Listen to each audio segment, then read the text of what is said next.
Muito bem, gurizada. Virando o jogo no ar, terça-feira, o tempo aqui em Erechim, ele indica chuva. Mas eu já consigo ver uma luz lá no fim do túnel. Por quê? Porque o Ipiranga, daqui a pouco pode ser que tenha uma liberação da CBF tão aguardada para o retorno do público. E hoje aqui do meu lado está o Alan, eu consegui tirar ele do cafezinho, né? E cá está ele para vir falar um pouco sobre coisas boas. Nem vamos falar sobre Grêmio hoje. O Internacional está um momento bom. E o Ipiranga, classificado ao quadrangular final. E agora vamos para mais 6 jogos decisivos e quem sabe, por que não, com a presença de público. Alan, seja bem-vindo. Tudo bom, Eric? Um abraço a todos. Pois é bem provável aí, já está basicamente certo, só falta a oficialização da CBF e a permissão do público nessa fase da Série C aí, provavelmente aí, certo, vamos ter público no Colosso da Lagoa sábado. Eu brinquei com o pessoal do cafezinho, o nosso café aqui é sagrado na redação, né? Então, por isso. Mas o Virando o Jogo, a notícia de hoje, pelo menos dessa tarde, é porque aquilo que nós já conversávamos, né? Já havia uma discussão em torno disso, porque o governo do estado já havia liberado, com o retorno do público no ginásio do Caldeirão no Galo, e só faltava a CBF liberar, o que já havia acontecido. Teve todos aqueles desdobramentos no jogo contra o Flamengo e Grêmio, da Copa do Brasil, toda aquela história toda. Na Série B já havia tido um jogo do Brasil, o Brasil de Pelotas, que tinha tido público. Então era questão de tempo, pelo menos eu imaginava isso, e agora parece que está perto de concretizar. Qual que é o ganho para o Ipiranga? E também tem a questão do descrédito, né? Por quê? Porque o Ipiranga vai ter que sair para enfrentar adversários e que vão ter também o apoio do seu torcedor, que para mim também é algo ruim nesse sentido. Mas o Colosso da Lagoa, com o público, o quanto ganha, e aí se dá para colocar na balança, Alan, mais ganha ou mais perde o Ipiranga com o retorno do público? Não, eu acho que mais ganha, Eric, até pela questão aí financeira também, tem que levar em consideração esse fato. Pelas previsões aí do presidente Adilson, vão ser 2.500 torcedores no Colosso da Lagoa. A CBF deve oficializar essa liberação hoje à tarde ainda. Vai depender também da liberação do Comitê de Saúde aqui da região, que vai se reunir amanhã de manhã justamente por causa desse caso do Ipiranga, mas também acredito que não vai haver empecilhos. E é totalmente diferente tu jogar com o apoio do teu torcedor ali. Então, acho que isso em casa vai fazer toda a diferença. Como tu citou, traz também uma dificuldade maior jogando fora, mas a gente sabe que o Ipiranga tem uma torcida ali barulhenta, uma torcida que apoia, uma torcida que empurra o time, e vai ser extremamente importante nesse momento ter esse jogador a mais. Eu acho que eu estou contigo nessa. Saudosos os torcedores do Ipiranga. Quem falou mais nesse sentido mesmo, sobre essa estima que o clube tem com uma liberação da CBF, foi o próprio presidente do clube, Adilson Stankiewicz. Vamos ouvir o que disse ele. Questão de público, né? Então a CBF liberou o público para todos os jogos da fase final da Série C. O quantitativo depende das normas de cada estado e de cada município.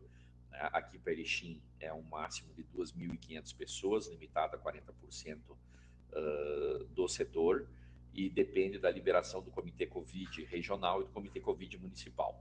Como o município participa do Comitê Regional, também se liberar no regional, automaticamente já vai estar liberado também no municipal, né? Então, a reunião do Comitê Covid vai ser no dia de amanhã, me parece que às 8h30, foi isso que o pessoal da MAL nos passou, né? Foram muito gentis, inclusive anteciparam a reunião do comitê em razão do pleito de Ipiranga. Nós solicitamos, então, a liberação de 2.500 lugares, seriam mais ou menos, a grosso modo, aí, 500 lugares nas cadeiras e 2.000 lugares nas arquibancadas, tá? Que respeita aí os percentuais determinados pelo decreto do governo do estado e do município, né? E valores de ingresso, isso nós estamos discutindo ainda, né? Então, isso a gente vai divulgar após essa liberação, né? Pelo menos a análise do pleito, né?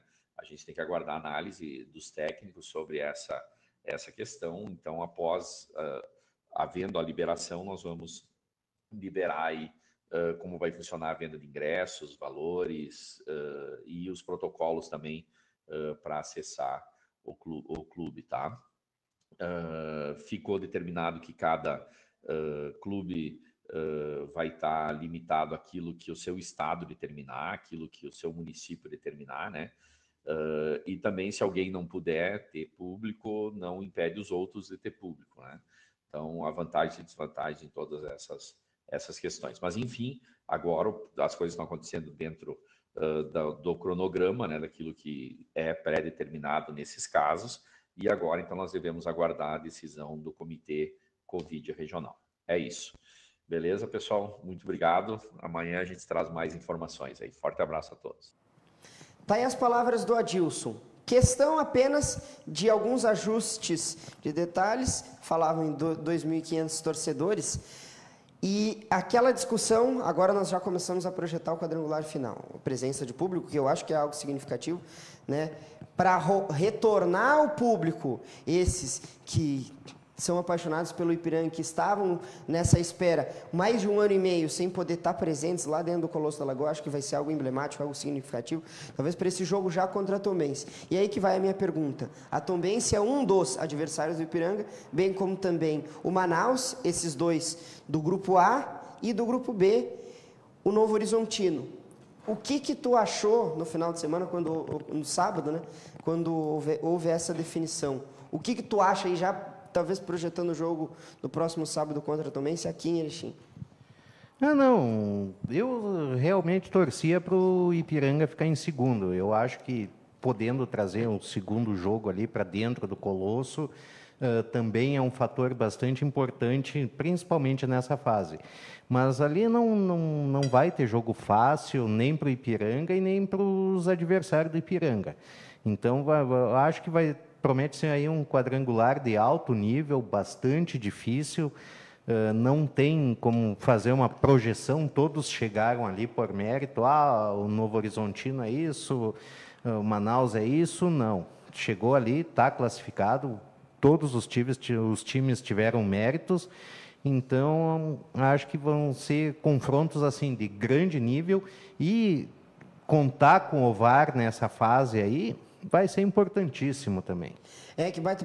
Eu até tenho uma opinião que eu acho que, por exemplo, jogar contra o Paysandu, como foi em 2020, seria terrível. Pelo menos e aí é uma opinião como torcedor, eu falo como torcedor. Eu acho que pegar o Paysandu, inclusive classificou em primeiro o Paysandu lá do grupo A, seria mais difícil nesse momento do que esse desenho, né, como se definiu, o Manaus e a Tombense. Apesar da Tombense ter sempre uma pedra no sapato, até fazendo referência à última temporada. Agora, se tu for pensar que nós poderíamos ter caído num grupo, se fosse segundo com o Criciúma, nós ficamos em quarto, né? Segundo e quarto para um lado, o Criciúma, em 2 jogos que o Ipiranga jogou contra o Criciúma, perdeu os 2. O Novo Horizontino, vem uma crescente, que tu bem destacou, mas em 2 jogos contra o Novo Horizontino, o Ipiranga venceu um e perdeu o outro. Então, 50%. Só que aí é que entra o detalhe. Aí é outro campeonato. Essa que é a discussão. Muda-se completamente tudo. Muda o ânimo, muda a estratégia, basicamente muda tudo. Então, fazer uma previsão agora é loucura. Seria chover no molhado ali sem ter certeza de onde está pisando. Sim. Mas eu acho que o Ipiranga aí tem grandes chances, fez uma baita campanha na primeira fase. Acho que vai ter que ser um pouco mais cuidadoso fora de casa, mas dentro do Colosso vai ser necessário ganhar. O que me preocupa é que é uma equipe que gosta de jogar com essa bola no chão, com essa bola trabalhada. Naquelas outras oportunidades lá, em que o Ipiranga até nesse jogo contra o São José, tu não consegue jogar dessa mesma forma lá dentro do Passo da Areia. E vai ter muitos jogos que vai ser assim. Mas o Ipiranga, nesse mesmo jogo contra o Novo Horizontino, que perdeu por 1-0 nesse último jogo, um gol de bola parada, uma cobrança de falta, 1-0, foi assim, o Ipiranga teve chance? Sim. O Novo Horizontino teve chance? Também. Mas vai ser no detalhe. Aí que tá. Porque tudo que tu fez até então, claro, te dá confiança, mas aí será muito mais no detalhe, e aí eu acho que o Ipiranga vai ter que ter saber lidar com essa pressão, muito mais do que jogar bonito, jogar bem e ter uma organização tática dentro de uma partida. Por mais que eu até entenda que, por exemplo, jogar contra a Tombense, eu acho que o Ipiranga até tem um nível técnico superior que a Tombense. Mas aí é aquilo que nós falávamos, né? Dessa inconstância, dessa incerteza em jogar, mesmo que dentro do Colosso da Lagoa, contra a Tombense, é muito cedo ainda para fazer qualquer avaliação. Relembro do Confiança, todo mundo dizia o Confiança, porque o Ipiranga conseguiu um resultado muito bom no primeiro jogo, no segundo jogo deu o que deu e o Ipiranga foi eliminado. Seria até, eu acho, mais fácil em 2 jogos do que em 6, né?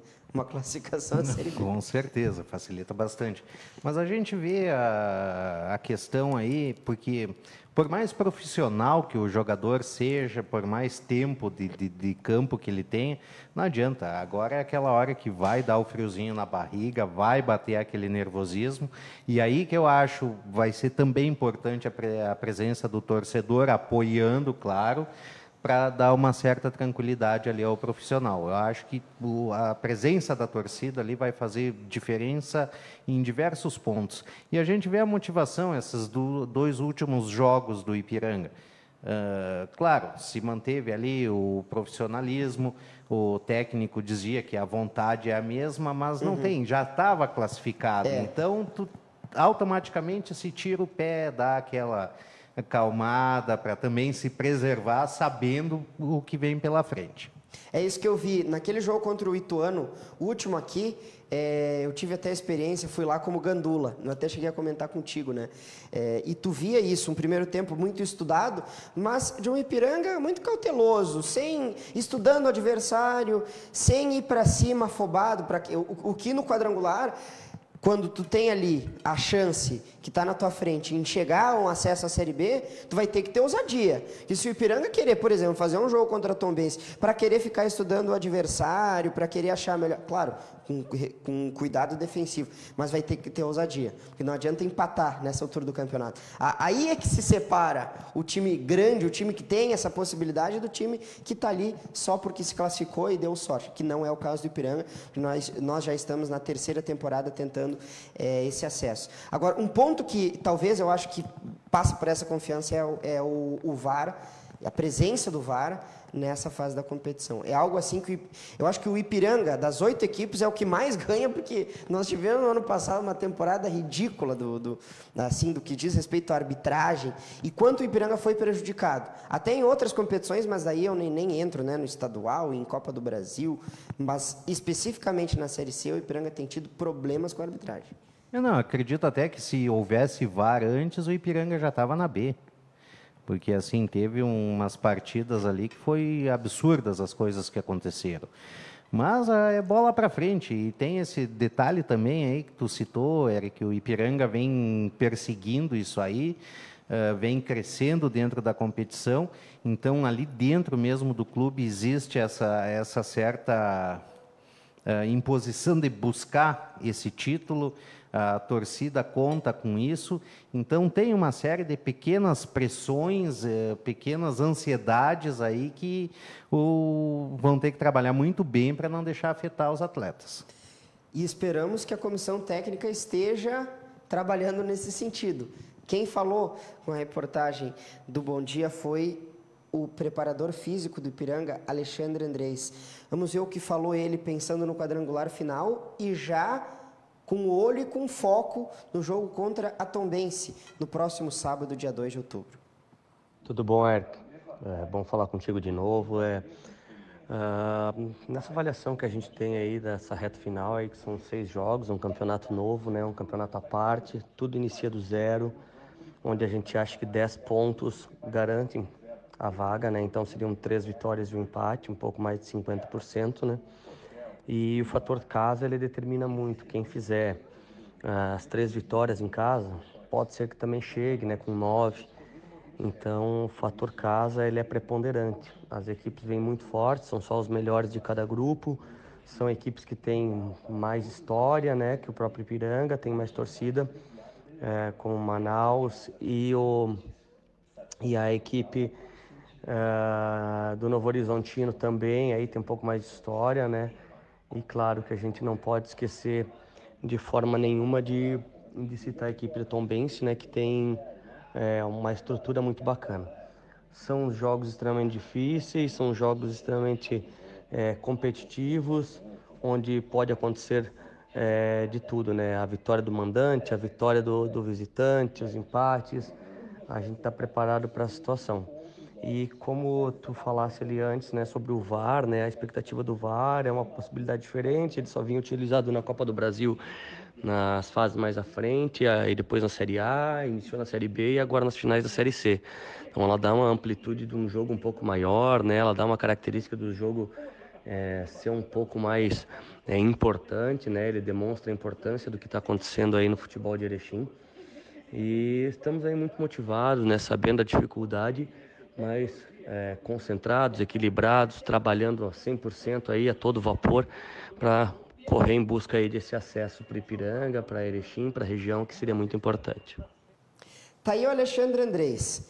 E é aquilo que se falou durante o segundo turno, o retorno do Brasileirão, Alan, que o objetivo principal era a classificação. Claro que depois das últimas 3 rodadas se tinha ainda aquele interesse, aquela intenção em trazer os jogos finais para Erechim, que era algo possível, mas que o Ipiranga acabou tropeçando para o Ituano também, porque precisava vencer. Depois, na última rodada, contra o São José, daí já é outra questão. Agora, o Ipiranga nunca teve tão próximo em time. E aí é uma comparação que eu tô querendo fazer do time do ano passado e do time desse ano. E o trabalho da comissão técnica passa por isso. Eu acho que o Ipiranga nunca teve tão próximo a questão da qualidade do time e do trabalho em subir do que esse ano. Talvez esse seja o ano de subir. Em 2019 estava mais fácil porque eram 2 jogos apenas, né? Era só ter vencido aquele jogo contra o Confiança e o Ipiranga já estaria na Série B. Mas o trabalho, ele me parece muito consistente, passa, talvez pelo nome, um desses nomes, além do técnico Júnior Rocha, também do Alexandre Andrés. Qual que é a tua avaliação desse trabalho, pelo menos do que foi construído até aqui? O Ipiranga tem condições? Tem. Eu acho o trabalho ótimo ali. Dá para lembrar que no andar aí da competição o Ipiranga perdeu nomes que eram importantes para a equipe ali, que vinham fazendo toda a diferença. Conseguiu substituir no mesmo nível, alcançou os resultados. E eu acho que o fato de 2 anos aí tentando, chegando no 3º agora, também traz um aprendizado ali para a diretoria, para a comissão técnica, para o pessoal do clube. Então, é bastante consistente o trabalho, tanto é que é a melhor campanha do Ipiranga na Série C até o momento. Então, assim, não tem como criticar esse trabalho que vem sendo feito. Eu acho que isso se nota, claro, dessa organização, né, que acho que foi o ponto crucial disso tudo na temporada, mas também de chegar numa reta final de Campeonato Brasileiro, o Ipiranga, tendo disputado já um estadual, tem um desgaste, porque tu está falando de um time que tem um investimento, não é Série B e Série A, que o atleta está lá na dupla Grenal, que nem faz pré-temporada, nós estamos falando de Série C, e tu chegar com um time bem fisicamente é mérito do trabalho da comissão técnica. E o Alexandre Andrés, ele fala em 10 pontos, são 6 partidas, né? 10 pontos seriam 3 vitórias e 1 empate, para assegurar esse acesso. Não é fácil, né? Não vai ser fácil. Não, olhando os números até parece, 10 pontinhos ali. Sim. Mas não, é complicadíssimo. Vai ser muito difícil. Vamos ficar na torcida, lembrando então que sábado, Ipiranga e Tombense duelam no Colosso da Lagoa. Alan, vamos falar sobre o duplo Grenal e eu já começo com a pergunta do Grêmio. O que aconteceu com o Grêmio, que fez um jogo contra o Flamengo muito bom, não à toa venceu por 1-0, poderia ter sido 2-0 porque o Borja, esse mesmo que fez o gol que sacramentou a vitória, depois perdeu o pênalti. E organizado, muito bem defensivamente, com poucas brechas para o Flamengo, vai num jogo seguinte, uma rodada depois, com um período para trabalhar. Jogou no campo sintético da Arena da Baixada, tudo isso tem que ser levado em consideração. Mas me chama a atenção como o Grêmio foi envolvido pelo Atlético Paranaense, que o placar terminou 4-2, mas poderia ter sido 5, 6. Tamanha foi a falta de envolvimento do Grêmio nessa partida. O que explica esses 2 jogos tão distintos do mesmo Grêmio, do mesmo técnico e o mesmo time? Não, a grosso modo ali, na minha opinião, assim, ó, é simples falta de vontade dos jogadores.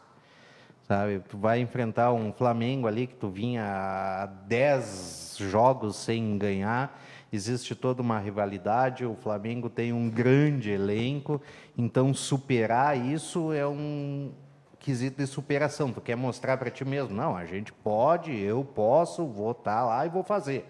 E foi o que aconteceu. Agora, daí tu relaxa. E isso é uma coisa que a gente vem notando no time do Grêmio. Falta determinação em sequência. Essa semana nós vamos jogar que nem louco, na outra nós vamos tirar o pé do acelerador. Não, o adversário é mais fácil e acaba sendo surpreendido dessa forma. No momento que o Pedro Rocha fez o segundo gol ali, eu já sabia, acabou toda a chance de reação do time. Né?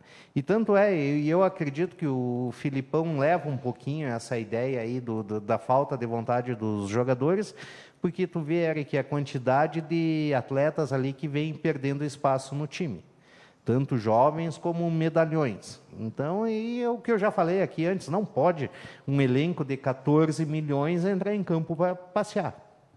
E foi passear. Tu colocou muito bem, foi passear. E o Filipão, ele falou, e isso abre aspas para ele, estivemos animicamente abaixo. O que me parece até que é preocupante, porque o Grêmio tinha ganhado o Flamengo a rodada anterior, era o jogo para sair. O Grêmio dormiu na zona de rebaixamento durante todo o primeiro turno, ficou uma rodada apenas fora, e poderia sair da zona de rebaixamento com uma vitória apenas, uma vitória simples. Não estou dizendo que seria fácil, mas é bom lembrar que o Atlético Paranaense também estava com o time reserva. E agora nós vemos, o que será do Grêmio a partir de agora? Volta aquela história dos jogos da Copa do Mundo, que agora vai ter o jogo contra o Sport Recife e precisa ganhar de qualquer jeito. Contra o Cuiabá também joga em casa, precisa ganhar de qualquer jeito. E o Grêmio fica nesse desespero que coloca inúmeras dúvidas. Não estou nem falando do Felipão, não estou nem falando do Douglas Costa, do Campas, eu estou falando em tabela de classificação. E a chance eminente a cada rodada que passa do Grêmio cair para a segunda divisão. Não, eu já te falei, fora do ar, eu não acredito que o Grêmio vai cair, porque para cair ele precisa fazer um esforço muito grande. Agora, vencer o Sport é uma obrigação. O Sport, com todo o respeito, mas é menos time que o Grêmio, vai estar jogando na arena. Então, contra o Cuiabá, apesar de, na minha visão, o Cuiabá vem fazendo uma crescente no campeonato, aí também seria uma obrigação do Grêmio ganhar, porque também é dentro da arena. Então, na minha avaliação, são 2 jogos decisivos aí para as pretensões do Grêmio. Agora, o que vai esperar, qual é o tipo de atleta que vai entrar em campo, porque não dá, eu entendo o Filipão. Ele quer que o Borja resolva lá na frente. Precisa de um companheiro. Mas como é que tu vai deixar aquela zaga dar mais espaço para o adversário? Não tem? É difícil. E nós íamos elogiando, eu pelo menos ia elogiando, Rodrigues e Juan tinham se afirmado. E depois fazer uma atuação tão péssima que me deu a impressão, e eu até não queria acreditar nisso, que tudo que foi construído contra o Flamengo não valeu de porcaria nenhuma. Né? Pega a borracha, o próprio Grêmio foi lá e apagou o que foi construído contra o Flamengo. Quero acreditar que o Grêmio vai conseguir, em cima dessa mesma vitória, né, que mostrou que o grupo pode ir além, que tem qualidade, né, um grupo de 14 milhões de folha, e que pode ir fazer um campeonato diferente. Vamos falar sobre o Internacional, porque, Alan, se tem um time que nesse retorno vem voando, é o Inter, que tem o melhor aproveitamento nesse retorno. Começou agora, sim, mas o Internacional tem 3 vitórias nos últimos 3 jogos. Não vem fazendo atuações muito boas, mas tem ganhado jogos. E no final das contas é isso que interessa. Não, é o que vale. Eu ia discordar de ti. Acho que não vem voando. Eu acho que o Diego Aguirre, já falei no outro programa, ele deu uma abelada ali na formação. E é o que tu disse, o Inter vem conquistando resultados, mas, na minha opinião, não vem fazendo jogos de brilhar os olhos. Eu acho que essa abelada aí que tu diz, ela é uma boa, junto com Dourado e Lindoso, talvez seja o que faça a execução nesse estilo Abel, né? Porque o Abel também gostava de um time semelhante até ao Filipão, um time bem organizado defensivamente, com algumas escapadas. O Diego Aguirre joga de uma forma um pouco mais diferente, mas ele insiste nisso, em jogar com 2 volantes na frente da defesa, Dourado e Lindoso. Só que, por mais que alguns não gostem dessa escalação, que é o meu caso, tem dado respaldo em campo. Dá uma liberdade maior para Edenilson, até o próprio Dourado consegue escapar um pouco mais com o Lindoso ficando em alguns momentos, e tem dado resultado. Aí que tá. E o Internacional tem conseguido pontuar. Jogou contra o Sport Recife, jogou contra o Bahia, sim, mas vem fazendo um campeonato bom nesse retorno. Não, aí é que tá, era o que precisava pontuar e está pontuando.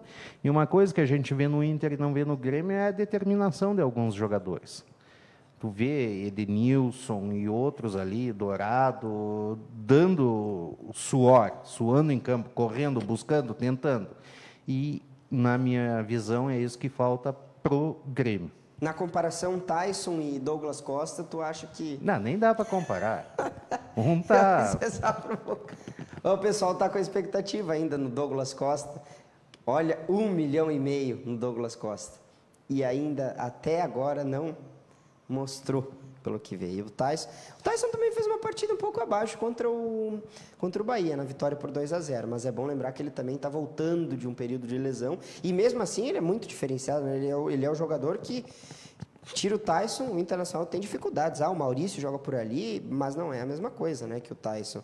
E o Inter agora tem mais um jogador ali pela ponta esquerda, o Caio Vidal recebeu algumas oportunidades e não desencantou, e o Gustavo Maia entrou e já mostrou ter algum refino técnico que no elenco do Internacional nenhum jogador tinha.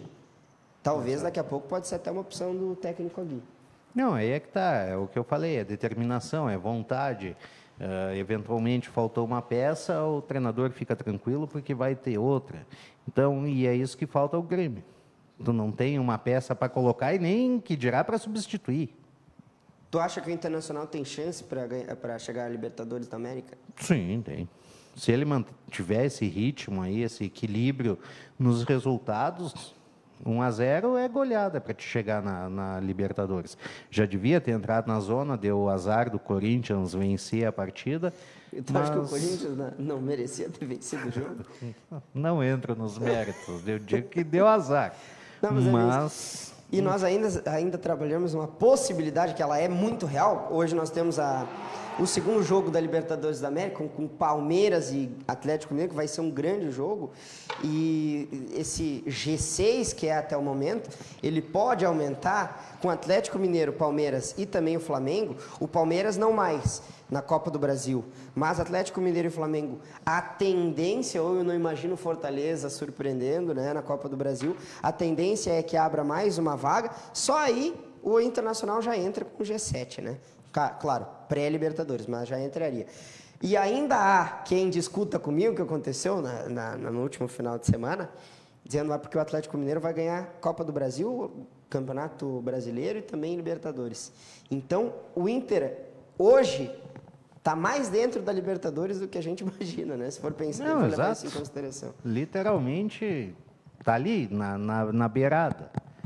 É um ponto, já coloca. Depois é só questão de se firmar lá dentro. É isso aí.